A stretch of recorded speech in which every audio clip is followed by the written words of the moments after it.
Good afternoon. Happy Thursday, and welcome to our Women in Sport webinar. We're excited that you're joining us today for about 60 minutes worth of chatting with Carolyn Condit and Hollie Bonewit-Cron. We look forward to sharing some stories and insights and hope to answer all of the questions you've all sent in as we talk for the next 60 minutes. On behalf of Miami Athletics, we'd like to give a special thanks to the Knowles of Oxford for their long-standing partnership with the athletic department. The Knowles of Oxford reminds you to get off the sidelines and live life. My name's Jennie Gilbert. I'm the Associate Athletic Director, Senior Woman Administrator, and Title IX Deputy Coordinator for Miami Athletics. I'm also a proud Miami volleyball alum from the class of 1988. And I'm excited to introduce a couple of amazing women that we're going to talk with today. They're going to share their insights and experiences and answer a lot of your questions. Hollie Bonewit-Cron just completed her 4th year as the head coach of both the men and the women's Miami swimming and diving teams. She is the very first in Mid-American Conference history female coach to take a male team to a MAC championship. Happened in 2018. She's been here for 4 years, like we mentioned, and she comes to Miami after a 7-year stint at Nova Southeastern, where she also oversaw the men and women's teams, a program that she built from the ground up from its first season all the way up to national championship prominence at the 2016 Division II National Championships. Hollie, we're excited to have you here today. Thank you very much. I'm excited to be here. It's also my pleasure to introduce Carolyn Condit. With 40 years of head coaching experience, the Miami Hall-of-Famer Carolyn Condit returns for her 37th season this year. She is the owner of the title of more victories of any other coach in the history of Miami University athletics. She has a 650 wins over 479 losses in 36 seasons here with the Red and White. And she became the first RedHawk in history to earn 600 victories. So, Coach, we're excited to have you here as well. Thank you. Good to be here. Now, I know we're here to talk about women in sport. So the first question that has come to our attention, we're going to bring for each of you to answer. In your role of coaching female student athletes, are there examples of where you've evolved your approach to not only develop their athletic performance, but also prepare them as strong, confident female leaders in post-volleyball careers? Who wants to start? I can. I'll make some. You, Carolyn, please. I found myself evolving each of the last 4 decades. I've had enough time to evolve and reinvent myself. And it's great because without change, you can't constantly stay up with the different types of student athletes that come into the program, and they have changed with each decade. I've noticed different strengths and different qualities, but so much depends on their maturity and their upbringing and the type of individuals they are. And one thing's for sure, all the student athletes have continued to teach me whether they know it or not. And I'll give you a few examples of my evolving. I started out as many young teachers do, and my background is in education, is the strict authoritarian style to win your class over, right? To make sure they know you mean business and you're not going to be struggling with them mistaking the kindness as weakness. But then I went to a more of a liberal style where my captains are mentors for me and my staff. We want them to talk with us. We expect them to engage. We want them to be part of even coming up with a philosophy. We have a mission statement, a vision statement, and we allow them to be, and we want them to be a big part of that. So that was a big change, and I think it was a very necessary one, because I think the more you put into their hands and the more ownership you allow your athletes and students to take, the more pride they take and the more it really becomes theirs. And then that's what's very, very meaningful. The other thing, my rules that I always came up with that I knew would be important to win and succeed became their pledges. They felt better with different wording, and they kept the same principles, but they wanted to take ownership of that.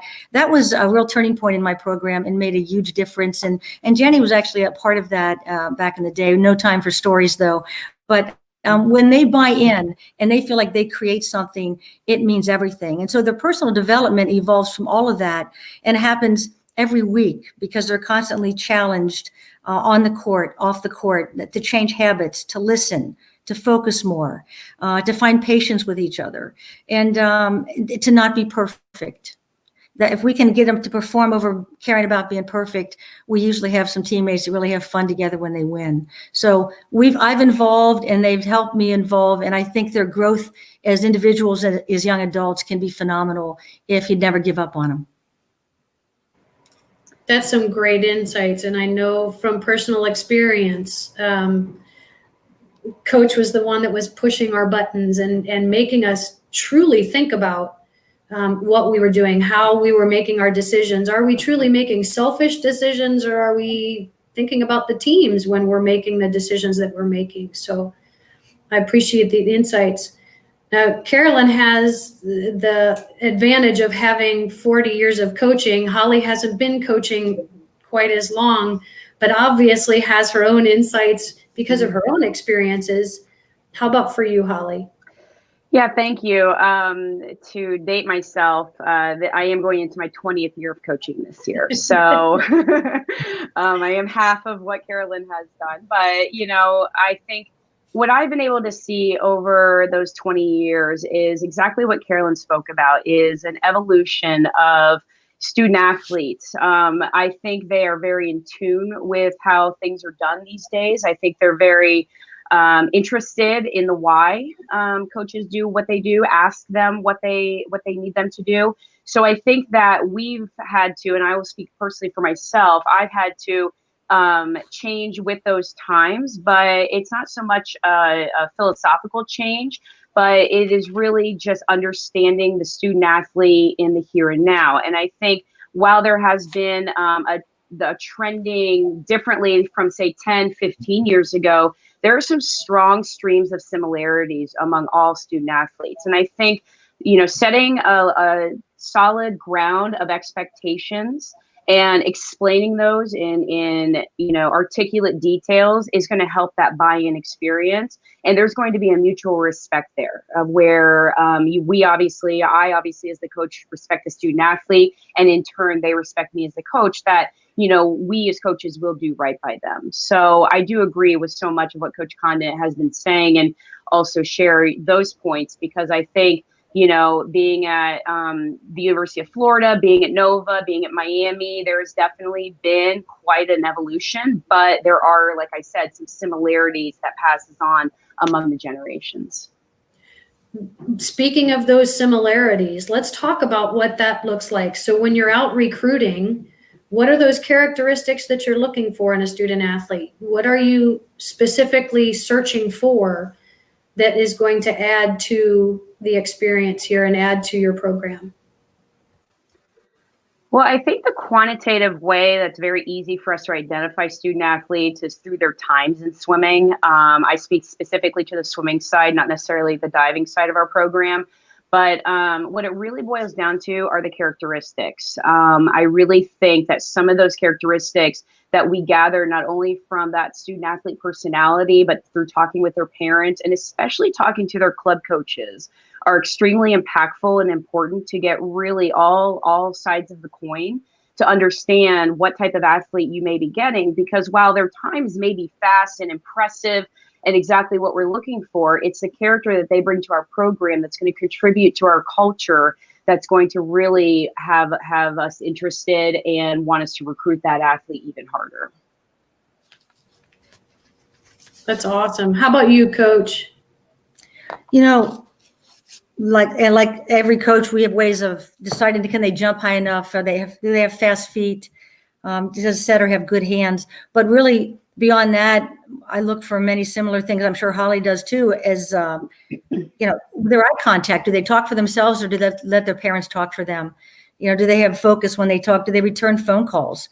Do they convince you in conversations that they actually have a passion to play the sport and aren't just coming to find a future husband?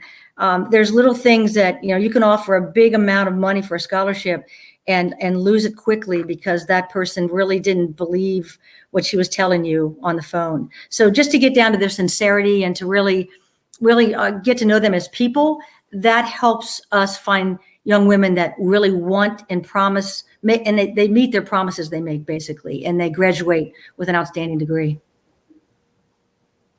That's awesome, because the two of you are talking about characteristics of individuals and how it comes together to create a team culture, right? So Hollie, if you don't mind, help us go a little bit further from your answer. How do you go about building that culture? And what kind of a role does that team culture play in your program success? Well, there was a really good test of that 4 years ago when I got here as we combined the programs. And I think a lot of it was laying out a platform or a blueprint, so to speak, of the expectations. And as I said before, really explaining those in excruciating details so that the student athletes know what they're buying into, because I think that's going to contribute to your culture. And it's a lot about checks and balances.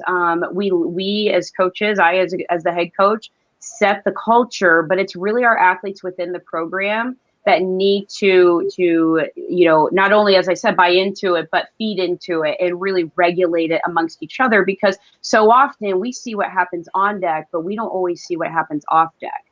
That's not really our place in this world to see what happens there. And so it's really important that we have strong leaders that are leading our program, and our captains and our senior leadership. And they're going to be the ones to really do those checks and balances of all the student athletes to make sure that everyone is following what those, I will say protocols, but it's really more the expectations that are laid out. And we I guess recruit what those expectations need to be from those student athletes. We can't ask them to buy into something if they don't, feel as though they're contributing to it. And so that is something that we work with, not only with our captain board, but just really having a good pulse on our team. And so, creating a culture is important, but maintaining that culture is almost more important, because it is a constant check and balance to ensure that culture is moving in the right direction and moving forward and not digressing backwards. I appreciate that. And I know, Carolyn, you're going to have a different perspective because you only have a single gender team to work with. I know for Hollie, it's going to get a little more complicated because she actually has men and women on her combined program. But talk to us a little bit, Carolyn, about how the culture works on your team. What are the characteristics and pieces of the culture that you expect from your group?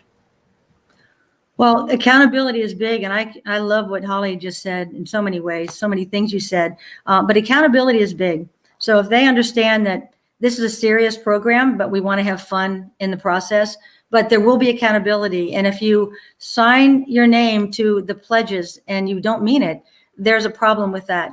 And we do put in the hands of our leaders the ability to mentor and help younger players as they come into the program, because they learn from our juniors and seniors what's important and what they're serious about, not just what the coaches are saying or the adults, but what their senior and junior team members are talking about. And our athletes from year to year, I think they get that. And as they grow into the program, they become, they wrap their arms around it and they share it with the younger players. And that makes a huge difference. And I also bring in our alumni, because I've been blessed with so many fantastic young women who are now successful in the real world, and they enjoy mentoring our present student athletes. So we'll match them up, whether it's by uniform number or position, or I think two personalities would get along outstanding. And we match them up, and through that 9-month year that we're together, 9 to 10 months, the alums will actually have some contact with our young women. And I think they help our culture a lot. I can add some humor to it as to what they experienced with me. And those conversations I really don't want to hear, but I think it does help. And I think it just helps in the long run when the alums are involved. So I've been fortunate enough. I apologize, I didn't mean to interrupt. How do you go about that mentorship? How did that evolve? How did you get that program started? I put it out there. I don't know, it might have been 10 or 15 years ago. I lose track of time at this point, but just put it out there. Would any alumni be interested in doing this? And set up some principles that the program would be based on. and let them know it didn't have to take too much time, because a lot of our alums have children at home, and they're balancing a job as well as being a domestic engineer, and as Hollie does, and it's difficult.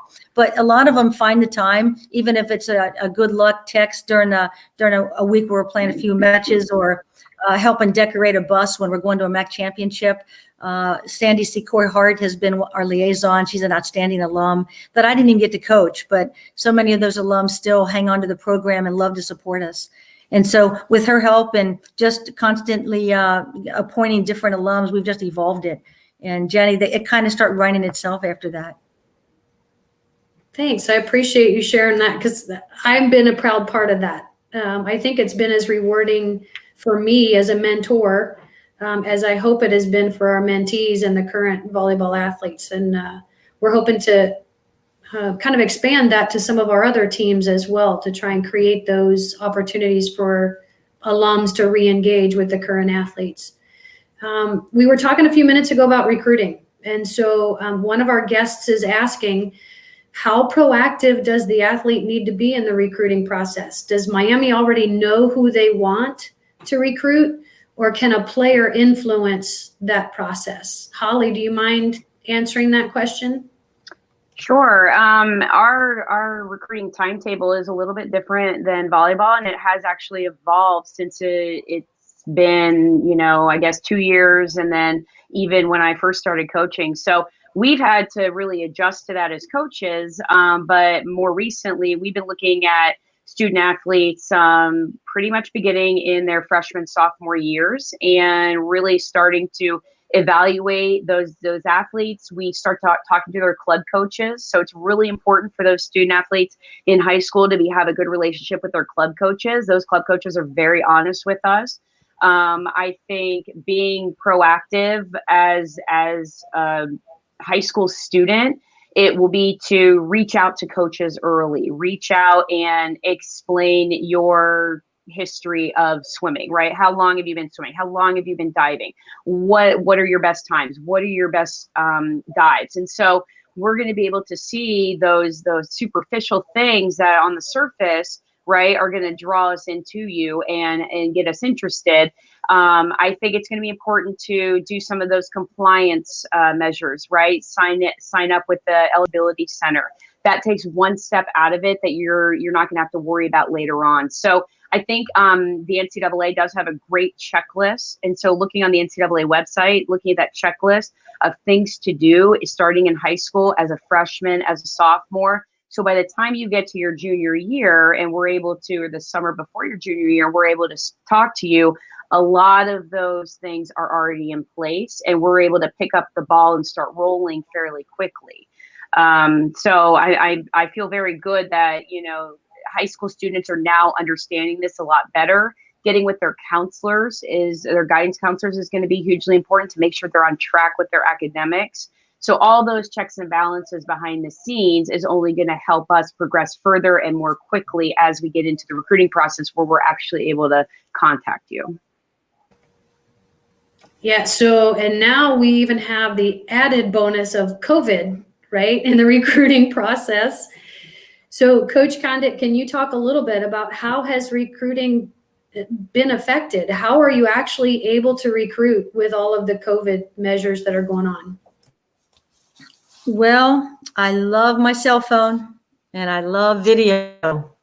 And I think that since we're in a dead period, basically you can't leave campus, so you have to find ways to do it. And it's been very difficult, but in some ways it's been a lot of fun because you get to talk to these young women who are now juniors, and they are outstanding on the phone. This class, I've loved talking to them, and their maturity level has been very impressive. And, I don't even see the parents getting involved very much. The kids talk for themselves, and they have great questions. And finally, we'll get a chance to meet the parents as things go on and develop. At least you hope so. But it's very different for them too. They feel very sad they can't come on campus and make an official visit, and that we can show them as coaches, we really want to treat you to come, whether you're coming from California or Cincinnati, we want to pay your way. Right now, that can't happen. So some of them are coming in on their own dime or flying in, and it's amazing. And I I'm excited to work at a place like Miami where the academics is attractive and the campus is beautiful. And, you know, all you have to add is the opportunity for them to eventually to talk or meet with your team. And thankfully, the rules are allowing that with Zoom in different modes that they can actually see team members and talk to them if they request that. So it's been a huge difference. If anyone ever told me I would try and judge someone's skill and talent by video, I'd say I will definitely not be coaching when that happens. but here we are. And I'll tell you, it is amazing. And what we do sometimes to make sure a vertical jump is ask someone as a volleyball athlete to go and try to touch the rim and show us how close they can get to 10 feet. Because sometimes cameras are at different levels and not on purpose, but you just really can't tell how one is jumping based on if the net's at the right height, if the camera is actually showing that. And the families have been great at trying to accommodate that because everybody wants to be honest and truthful with each other. So I don't mean to go on too long. Hollie can jump in there, but those have been trying times, but actually they're becoming rewarding times for me. So just a little bit of background for those of you that are joining us today. The NCAA made rules saying that nobody across the country is allowed to recruit off campus. They can't, and they're not allowed to bring athletes onto their campus. So it's been a really difficult process, as Coach was alluding to, with the dead period. Hollie, if you can help us a little bit, how has COVID impacted practices and your plans for your season? Yeah, well, I will just digress just a little bit. The way some of our student athletes are letting us know that they're coming on campus is they leave us Post-it notes on our doors to let us know their names and their phone numbers. So that's been really fun because we can't talk to those athletes when they come. So I got this one as I walked in today. As far as training goes, it has definitely been a hurdle that we've had to overcome. You know, us as coaches, and I hope I can speak for all of us, but I will just speak for myself. We have a set way of doing things. We're very organized. We're pretty much by the book of how we've done it every year. We make adjustments based on the athletes we have in our program, but you know, it has definitely been a unique experience to try to change that and change on a dime, change day to day, get new information every day about how we need to do things, how we need to make sure our athletes are being safe. And so that is something that we are currently navigating through right now. There are things that are similar to how we did it, and there are things that are vastly different. I think what we've had to communicate with all of our student athletes is be flexible, be, you know, moldable, be able to roll with these punches because, you know, sometimes you're going to find out, you as the student athlete are going to find out information before we as coaches do. And at any given time, we may have a student athlete that does test positive for COVID. So we want to make sure that they're being, you know, they're getting the proper medical care and that they're staying safe away from maybe a roommate or, you know, a housemate, things like that. So, you know, I think that we're doing a good job trying to manage all of that. I think getting back in for practice was a bit of a hurdle we had to overcome. Our divers got in last week and our swimmers got in this past Monday. So it is something that our athletes are adjusting to, the coaches are adjusting to, and we're making it work. And we're trying to plan our competitions accordingly to ensure that they're getting the best possible competitive experience. And that is something that I think not only their student athlete welfare, but their competitive experience is what we're most concerned about. So, Coach, I know you've been involved in athletics for a bit of time. And one of our viewers is asking, you've had so many years of coaching and mentoring women. What's your favorite piece of advice to your players? Wow. I think my favorite piece of advice is to tell them to know themselves really well and to know their values and to be who they are. And if they believe in themselves, they will always represent themselves well. I don't think that sincerity and honesty can be faked. And I think that when they're who they are, and I've known them all and they're outstanding, when they're who they are and it's real and sincere, they're gonna have people that want to follow them and always relate to them and always associate with them, and they're gonna find great success. So that would probably be what I would tell them. fantastic. And I absolutely remember hearing that and learning that lesson. I appreciate it. Well, thanks, Jen. Yeah, and shout out. Hollie, I know you became the first female head coach of a male sport to win a Mid-American Championship title. What does that mean to you? I actually had no idea that that was going to be a thing, if I'm being perfectly honest. So the way this evolved is when we won that championship, somewhere in the weeks preceding it, right? We were all caught up in winning the championship and everything.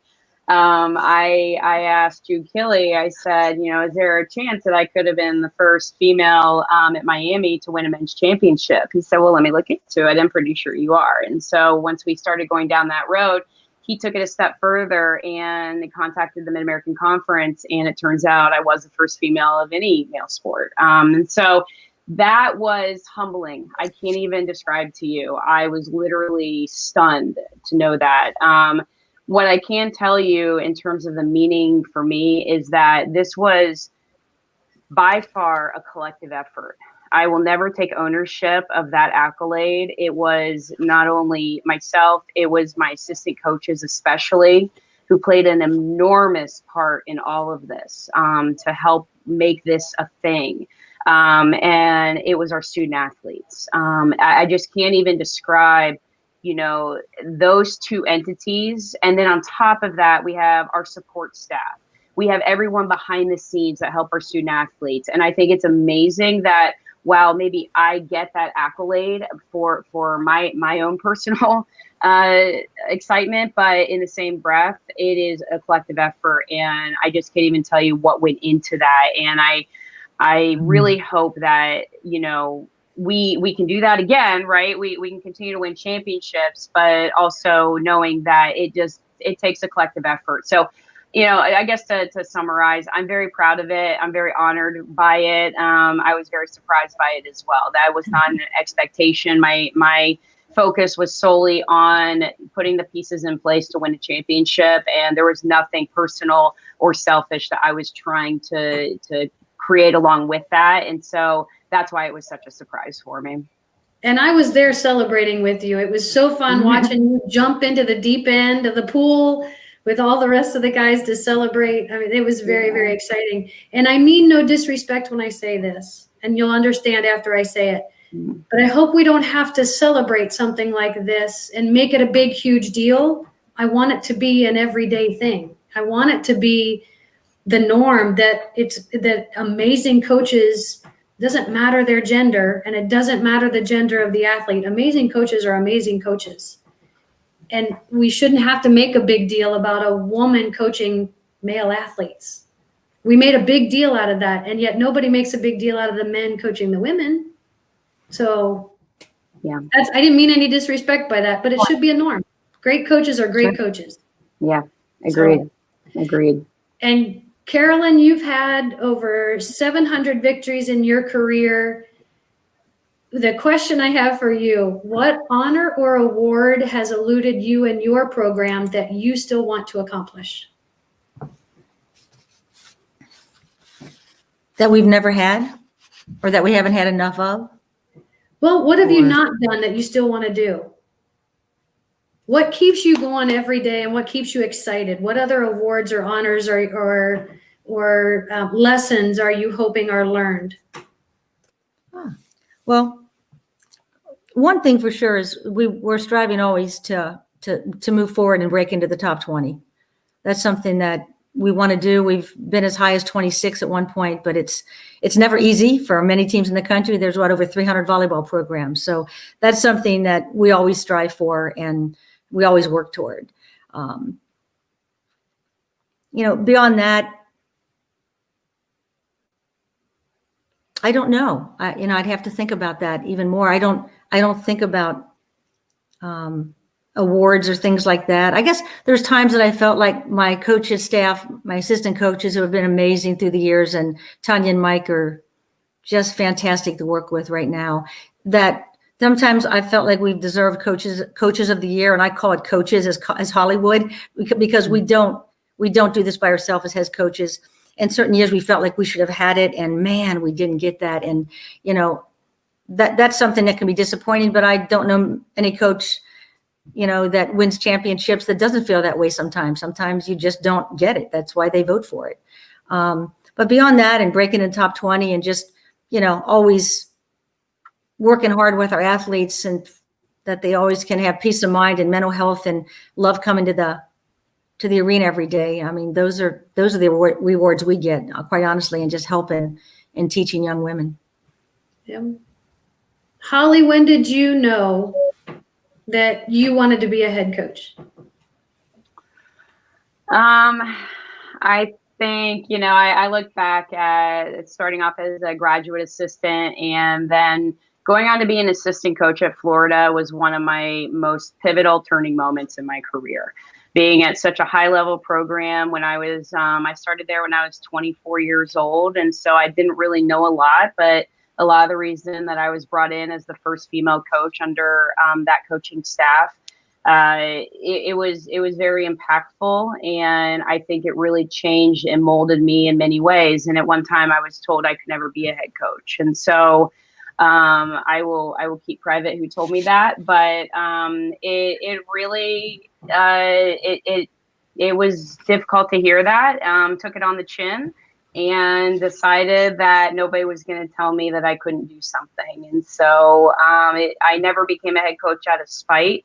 I really tried to learn the craft and really understand it, and felt that as though starting off as a head coach at Division II was my best path to really get my feet wet in head coaching, so that I could learn to be successful and, come back to Division I one day. And so I'm very fortunate and very proud of the career path that I've taken.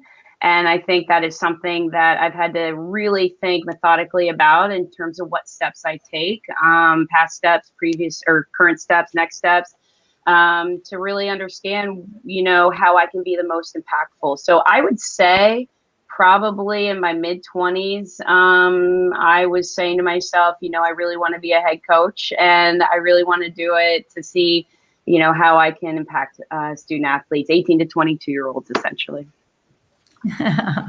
That's a pretty young age to decide that's what you wanted to do. That's a pretty brave individual at that age to decide that's what you wanted to do.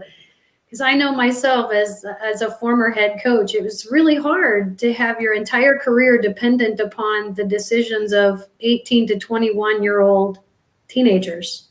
It's a pretty daunting challenge some days. So I can appreciate at a young age making that decision. It's a pretty big deal.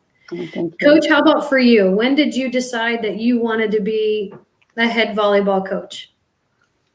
I was in college at that time, and spent a few years teaching and coaching high school, and decided to get my master's so that I could have an option to be a head coach. I thought that degree would be very important to go to that level of my education.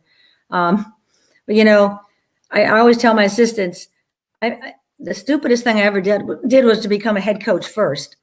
I was just fortunate when I graduated from and received my master's degree that in Cincinnati, all three schools of Mount St. Joe, University of Cincinnati, and Xavier University opened up. And I had an opportunity, one out of three, I thought, to get the job. And I was fortunate to get the Xavier job, and that was a great first experience. But to not be an assistant coach first would have helped me be a better head coach, because you can learn so much.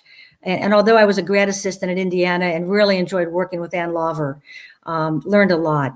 But that was just, while I was still taking classes, and it wasn't like really helping and being mentored by a real head coach and understanding the assistant coach's duties. So I would say I could have done it a little better and maybe been a head coach first, but looking back on it, I grew a lot, and I'm still alive. And assistants, I still think, are okay working for me. So, and I'm going to share a quick story, because Coach said she's still alive and she's still here. We used to have a sign in the locker room. I'm not sure it's still there or not. That which does not kill us makes us stronger. We live by that, right? It's just kind of, you go in, you do it, you work hard, and if you survive, you get to try again, do some more. Yeah, and I have that in my living room right now. I thought I needed it during the COVID. I had to stay at my dining room table for 6 months. So if I could bring it to the screen, just let me know. Well, tell us a little bit, Carolyn, about how sports have changed for women in your lifetime. Because as a player into being a head coach, and now as a head coach at the Division I level here at Miami, tell us some insights about how it's changed. Well, let me start this by saying when I played basketball and volleyball at College of Mount St. Joseph, which was an outstanding experience for me, we simply wore the same uniform for both sports and they were nylon. So that was really, really gross and obnoxious and tough to do, but that's all we knew. And we did our own laundry. So you can imagine the change that I've seen. But I'll keep it short and then Hollie can pick up on a few. But really the budgets that women have, sometimes in some areas, they're still not what they need to be. But I've seen a huge change in the Division I level. And that's obviously what I know the best, but that's been important. You don't just have to eat fast food because that's all you can afford. Transportation safety. We would drive vans till wee hours of the morning. And that is something that is very important, that and the sleeping arrangements with one athlete to a bed and meal allowances, as I mentioned, all of that is just so important. And the women athletes deserve it. Their hard work, their commitment, they don't get to sit in front of as many fans as much. Some sports do, some don't. But for the most part, they work just as hard all the time. And to be able to have those equal needs are just very, very important. I think how male coaches and athletic directors now treat women coaches and athletes is a big change. And the sincerity and respect there, it's probably not 100% around the country, around the world, but it's much, much better than it was. And that was something that was a necessary change. And I think the more that young athletic directors, and I especially noticed it midway through my career, they had daughters and they had a different perspective on things. And Title IX made a big difference for all of us. And just to have the athletes and all the coaches, and Hollie and I know that our student athletes are being cared for in a well-rounded way, mentally, physically, emotionally, the nutrition part that's being stressed and the money allowed. And what I love about Miami is I always hear David speak about the student athlete welfare. That's going to be the most important thing. And it has been here. And that is really heartwarming for me. And I love to be a part of that. And Hollie may be able to think of a few other things. Well, I love what you're saying because we're currently doing a podcast with our alumni, and we've tapped into our alumni from the 1970s, and those women are amazing. I can't even begin to tell you and I'm not doing a plug here, but if you have not seen our podcast with these group of what I will say young women, right? They are amazing to listen to their stories. To know the type of, parameters they had to just agree to, where they slept, how they traveled, they're the ones driving the vans. They're the ones that doing a lot of this planning, and not because the head coach wasn't doing it, but because it was more of just that expectation is that's just the way it's done. And that's the way it's always been done. I will say, flash forward to my own career at a rival MAC school 25 years ago, it was interesting that you just did what you were told. That's all you knew, and you never questioned it. I have a newspaper article actually framed right behind me that my coach said about me that Hollie would drink battery acid if I told her to because it made her fast. And it's true. You just I think kids nowadays would still do that. I don't mean literally drink battery acid. You drank it, didn't you? Yeah. Did you drink? No. I did not. All right. But a lot of it is they just want to know the why. I think back in the day when I'll speak for myself, for when I was training, sure, the why was important, but I just kind of made up the why in my own head. Oh, well, my coach does it this way because I think he does it this way. And this is just the way it's done, and you don't question it. And so I think athletes nowadays, they're not so much questioning the coach. They just want to have a full understanding. Again, I go back to that buy-in. And to really get that buy-in, they got to understand the why. And so I think that is something that has changed from, back at, I would say specifically to when I was an athlete to now being a coach. And I could say in my first several years of coaching, there was no explanation. You just did it or you got out of the program. There was one or the other. And so I think that is something that has definitely changed. I've embraced that change because I think it is important. I get more buy-in because athletes understand that why. And I think it's important now, I just to finish up is people ask me, having children, has that changed the way you coach? No, it hasn't changed the way I coach, but it changes a lot of the ways in which I think about things. Not only thinking not just one step ahead, but now 6 or 8 steps ahead. Because with young kids, they know how to get around the system, okay? And all of us with kids know that, right? And maybe not with kids, but the other side of it is I want my daughters to have those same opportunities, and I want them to ask the questions. I have one daughter that wants to be a worker, okay? She wants to be a construction worker. I have another daughter that wants to be a chef. I want them to pursue whatever it is that they want to do, and to not have any hurdles because of it, because of some societal expectation that may or may not be there. I love hearing that now that you have children, you've got to think 5 and 6 steps ahead. And that changes, it does change how you look at some of those things, right? Carolyn's had 125 of us teenager kids that she's learned how to think 5, 6, in my case, 10 steps ahead, because I was quite challenging. I would never admit that when I was an athlete, but I can admit that now. I was a challenging athlete. Miami Athletics recently received a significant gift from one of our alumna, Janet Reinhardt, and it's going to directly support the needs of our women's programs. So being head coaches of some of our women's sports programs, what does that mean to you to have that donor support specific to women's athletics like this?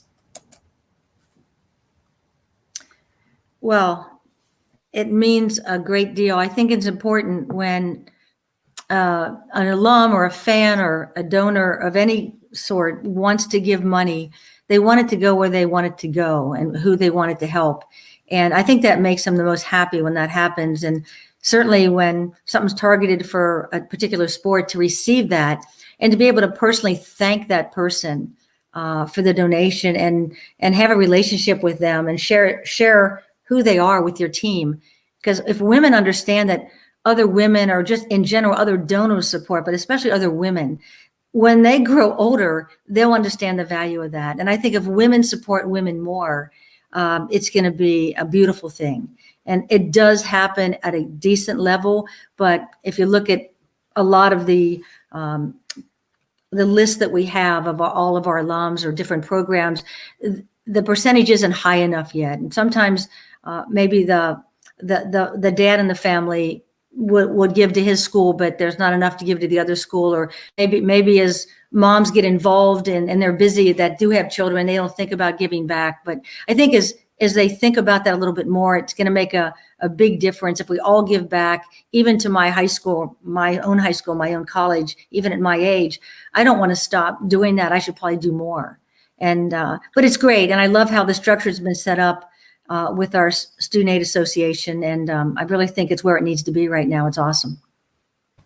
How about for you, Hollie? What does a gift specific to women's sports mean to you? I think that it's impactful for the short term and the long term. I think we're going to see a very short term impact, but the long term impact that I think this will have is going to be hugely important. For women's teams to be successful, for them to thrive in this environment, COVID or no COVID, I think there's going to be a lot of shifting, especially as it relates to NCAA decisions. We're talking about name, image, and likeness. I think there needs to be that same playing field, for women's sports as we have for men's. And I think having a donation like this, specific to Miami Athletics, specific to females, women's sports, is going to help platform us into being that impactful and to stand forward and say, these are our needs and this is where it's going to go and this is how it's going to help us, and to really utilize that in positive ways. So again, I guess my summary would be a short-term and long-term impact. And I think that's what's important about a donation like this. I think you're right. I think also hearing that people are donating specific to women's sports generates more interest, and others join in giving as well. I think you're right. And for 100 years, up until this point in time, to Carolyn's point, the donors have been the men in the family, the men who have made the money in their careers. They give back to their program. Since Title IX came around in the 70s, we now have women who are products of Title IX who learned that self-confidence, that self-esteem because of their involvement in sport, and probably have now had careers that they have their own money. But we're just now at that spot and that point in time where women have control of their own money and can make those decisions to give back to those women's programs. I think that's an important piece. And we have a little bit of catching up to do with the 100 years of men who have been funding their own former sports. Now we have those opportunities to give back on the women's side. I do want to say again, thank you to our sponsor for today. Because on behalf of Miami Athletics, we need to thank the Knowles of Oxford for their longstanding partnership with our athletic department. And I know they remind us to get off the sidelines and go live life. Along those same lines, we wanted to talk about what ways in the terms of the sidelines, and as our athletes get older, now they're on the sidelines, how can we help women stay involved in college coaching? What kind of things can the public do? What can we do in college athletics to keep those athletes in these professions? I'll throw it out first. Oh, sorry. Go ahead, Coach. Oh, no, I defer to Hollie. That's fine. Good. Well, I think one of the anecdotal stories I can talk about is even yesterday I was talking to one of my coaching colleagues. She's currently in Budapest coaching at one of the ISL events that's specific to swimming at one of the professional events. And, she thought I was calling her to tell her I was getting out of coaching because she's had a lot of female coaches contact her for that mentorship. And she was pleasantly surprised that was far from what I was talking to her about. And I think what's important is that, there's a lot of trials and tribulations you must go through. I feel like I've been through a lot in my 20 years. I've learned a lot, 20 years of coaching, that is. I think there's still a lot more I'm going to learn. I want to learn from younger coaches, from older coaches. I really think that this is an extremely long-winded answer that I'm going to need some time, but I'm not going to take too much time on it. I think finding other women and men too, but other colleagues that are going to really encourage you, support you, help be a pillar for your success is going to be necessary. You can't do it alone. You can't be on an island and do it yourself. You have to be humble to ask for advice. You have to want to be mentored. And when you let down those barriers and you let your guard down and admit that maybe there's some things that you could change, Carolyn referred to it before about maybe going from an authoritarian style to a little bit more of a liberal style. Maybe that's what works. And maybe, one style over another is what coaches have to consider. But I think, having coaches stay in this profession is one of our biggest hurdles as far as women staying in this profession. I know there was a question earlier about navigating through perhaps a male-dominated field, right? And athletics can sometimes be that way. I know in swimming and diving, a lot of the head coaches are male. A lot of the assistant coaches are male. But I think one of the biggest, a few of the things that I find to be helpful is not only relying on my personal colleagues, those mentors, both in the profession, out of the profession, those who have helped me, athletic directors, administrators, things like that. Keeping facts over feelings is one of the things that I know I've really harnessed that I know our couple people in our administration has made sure that we all understand well. But be articulate,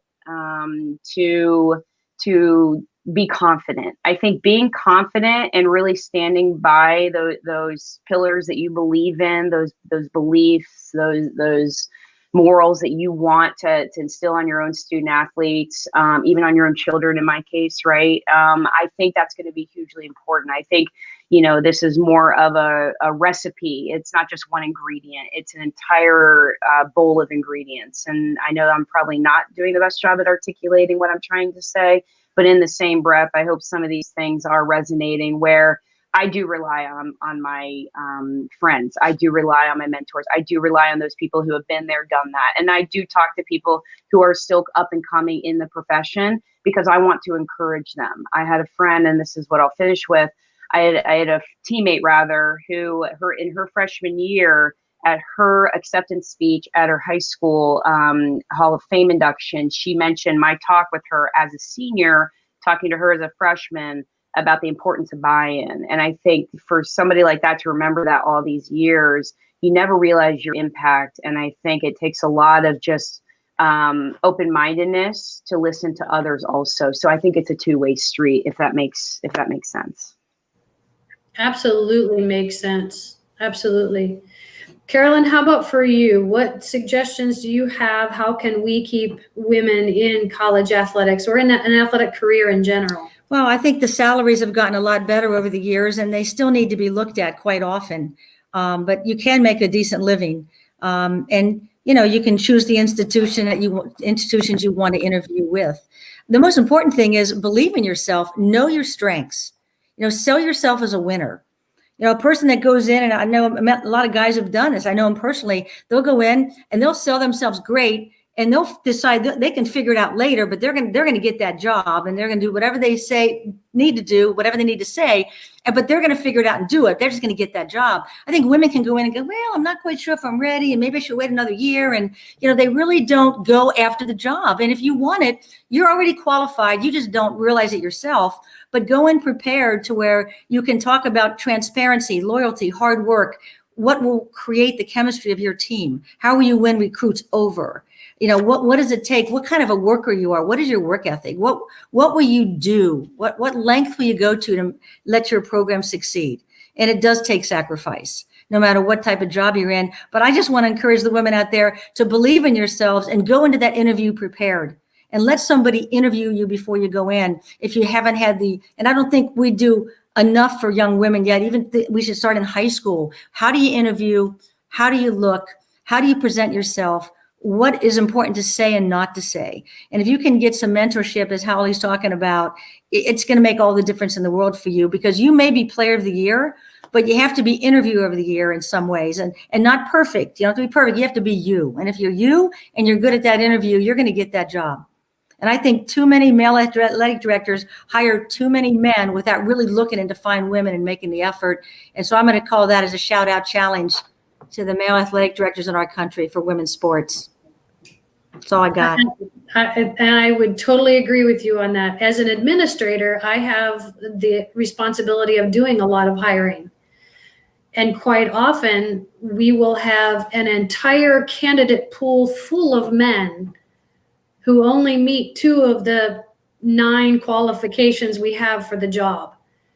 And yet most women, if they don't have all 9 qualifications plus 6 or 7 more, they don't even apply. We have to go out and solicit women that we believe could do the job and ask them to please apply for this job. We think you'd be amazing. But we really do have to go out and try to encourage women to apply for some positions, because they're, myself included, not sure they can do the job that's up there that they're applying for. So I hear what you're saying.